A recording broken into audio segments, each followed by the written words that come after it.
Good day, everybody, and welcome to another edition of the Military and Foreign Affairs Network. I am your host, the voice of reason. Today, we're continuing our ongoing coverage of the war between the Russian Federation and the North Atlantic Treaty Organization and its Ukrainian proxy forces. Now, as we speak, we are in the final stages of the collapse of the Donbas front for the Ukrainians. The Kurakova pocket has collapsed. The Russians continue to advance in this sector, and the Ukrainians right now are acknowledging that defeat is on the horizon. Now, at the same time, we're hearing reports from the de facto leader of the Ukrainian state, Volodymyr Zelensky. Again, there has not been elections in the Ukraine for quite some time. Elections have been canceled, and martial law exists. Volodymyr Zelensky has announced that the Crimea and the Donbas will never be taken by military force by the Ukrainians. Volodymyr Zelensky has admitted to the fact that the current military capacity of the NATO-backed Ukrainian military does not have the ability to take control of both the Donbas and Crimea. Now, look, we have talked about this before, that the simple fact of the matter is that the Crimean Peninsula will never be released from the Russian Federation again. It's just not going to happen. And I think it's time that the West face that fact. The only possible way that the Crimean Peninsula would revert back to the Ukraine would be if there is a general collapse of the Russian Federation.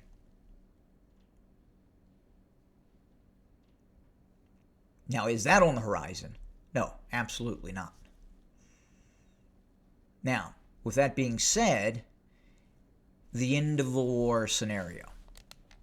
I think we are in a situation right now where the Russians firmly believe that any form of NATO-sponsored Ukrainian entity, let's go over to our other map here, that exists post-war may not nor cannot be allowed to exist. I'll try to explain that a little bit. Let's say that hostilities end. Let's say that the Russians expand their area of control. Even let's say hypothetically that the Russians expand their control all the way to the Dnipro River. This entire area east of it becomes under the control of the Russians. This entire area is annexed by the Russian Federation. And let's say that the area in the west, possibly capitaled in Lviv, maybe Ukrainian, maybe the Kiev maintains itself as the actual capital of what would be called West Ukraine. What would that entity look like? Well, it would be massively rearmed. It would take on a shape in terms of military capability that would rival in-date projections of where the Polish military plans on becoming a European military superpower. Now, I say superpower lightly, but the forward-facing projections of where the Polish military is going to end up will be one that has capabilities that rival both France and Germany. Now, we can only imagine that post-conflict that the United States and Western European powers would vastly rearm whatever Ukrainian state that then exists. Compounding that would be clandestine operations that would take place in the Ukraine. Ukraine would become the staging area for operations with the sole goal of causing discord, causing problems inside of Russia. And Russia is aware of this. So the question is, at this point, how will the Russians respond knowing that having that type of entity existing in a former Soviet republic that borders Belarus and Russia proper,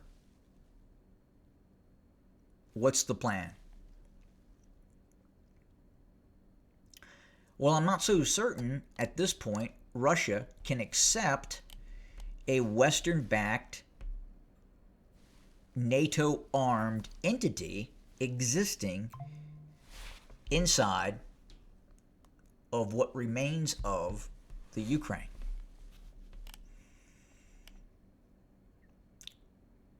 The Ukrainians, given the nationalism that exists and has existed, will always be clamoring for the regaining or the reoccupation, the retaking, the reclaiming of the Crimea and the Donbas. So again, if we fast forward many decades into the future, and something were to happen inside of Russia, how would that entity in the Ukraine respond? What would it do? Is it always going to be the goal of whatever entity that exists in the Ukraine is to reclaim the Crimea? Hence, always the ongoing possibility of war. It will never end. Whatever entity that exists in Western Ukraine will always be a thorn in the side of the Russian Federation, unless the Russians have a plan to rectify that. And I think that's what right now the Russians are planning on doing. I'm not so sure that the end game for Russia is right now just the acceptance of taking existing territories, Zaporizhia, Kherson, and other areas. Luhansk, Donetsk. Again, this Ukrainian entity, whatever exists, that has been rearmed and will be a staging area for both CIA, MI6, other Western European intelligence agencies, with the sole purpose of disrupting Russia. That is what the Ukrainian rump state, whatever exists, that will be the sole purpose of its existence. Guaranteed. And the Russians understand this. Hence, they may not have an option but to permanently extinguish any form of pro-NATO Western European control over Ukraine. And that's kind of where we sit right now. Again, the Donbas pocket, the Kurakova pocket has collapsed. Again, this entire area will become essentially one almost straight line with microsalients as Russian forces continue to envelop and destroy Ukrainian forces in this area. And it will just continue. Let's go back over to our other map. Let's have a quick review of what things look like over the course of the last few days.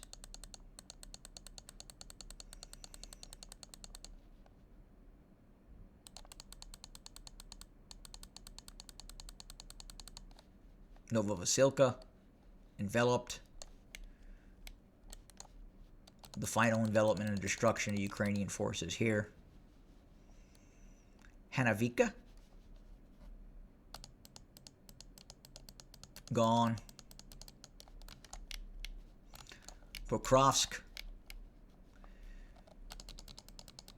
in the process of being enveloped. This could be the nail in the coffin for the Ukrainian military. The fall of Pokrovsk could initiate the much talked about general collapse of the Ukrainian military. And then obviously other areas as well.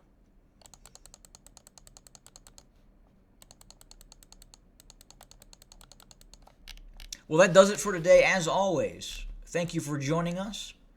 Have a good day.